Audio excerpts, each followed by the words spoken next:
So the challenge is that if we create challenges, putting them in brackets of child who is an orphan, a child who is a street child, a child who is coming from a slum.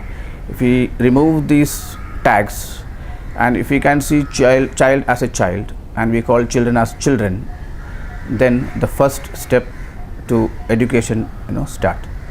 So the day we start them tagging, then we are tagging them, and that goes straightly opposite the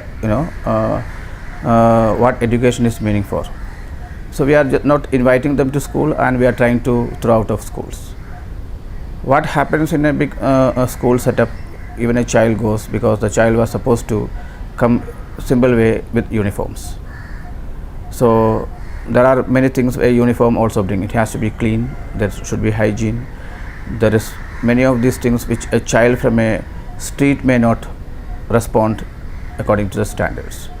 So there is a chance most of the normal schools or the regular schools shy away taking those children to their schools because they think these elements from streets or underprivileged background is going to bring their already set educational standards back down to zero.